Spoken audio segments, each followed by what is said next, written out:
Hello, I'm Katie Chrysler. Join me now on our weekly look at life and learning at Brigham Young University. BYU plays host to the National Collegiate Volleyball Championships. We'll show you how the Y welcomed crowds of volleyball fans. And have you been hitting the books too hard? You'll see inviting campus places for a quick nap. Plus, we'll bring you a conversation about the changing nature of New York City's Times Square. A BYU professor says the transformation reflects the shifting nature of media in America. Stay tuned for those stories and others next on BYU Weekly.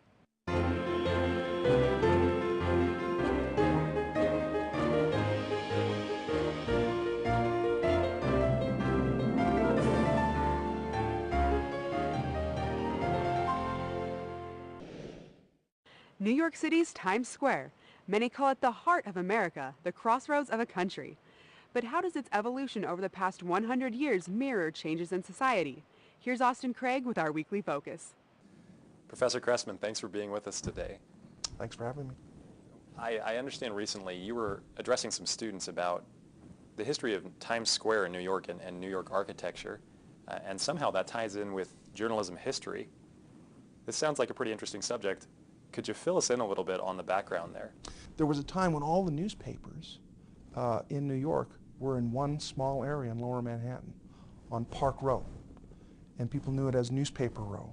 And there was a portion of it, in fact, that was called Newspaper Square or Printing House Square. And that's where people gathered for news. We didn't have radio, we didn't have television, and people would go there for breaking news.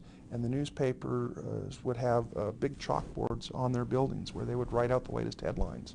And during New Year's, that's where they would go to celebrate.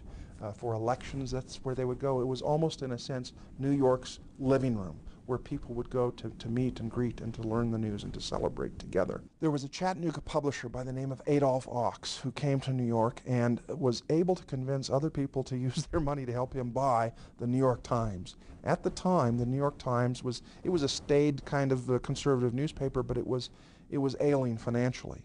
And he was able to pick it up and gain control of it. And was successful enough in that circulation was picking up and he didn't have the wherewithal to expand his building. The building was owned by someone else. He wanted to own his own building. And so Adolph Ochs bought this piece of property in a place called Longacre Square. And Longacre Square at the time was not a particularly genteel neighborhood. There were a lot of horse stables and places of lesser repute, we might say. But he saw something in this odd intersection. And there was one other thing that he had going for him there, and that was that a fellow by the name of Belmont was helping to build the underground, the subway. And a major stop for this new subway was going to be, guess where? Longacre Square. And so Belmont helped convince New York City to rename Longacre Square Times Square. When the building opened in 1904, New Year's 1904, he had a New Year celebration and had fireworks and did that for several years until the fireworks actually became a little too dangerous, and he decided to have a ball drop. And this is something that was done at the telegraph stations and lighthouses and so forth. People would synchronize clocks by a ball drop.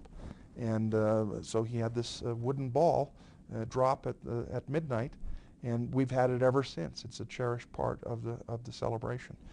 The crowds that used to gather down in Printing House Square on New Year's almost instantly changed locations, and Times Square became New York's living room. It's where New Yorkers went for the latest news and for celebrations and so on, and continue to do so even today. You say that these buildings, they're representative of our cultural values. What happened after that? What's dominated the skyline in years to come that kind of reflects the people in New York and in America?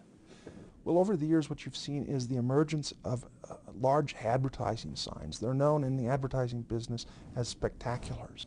And they've grown over time to the point where now they dominate Times Square.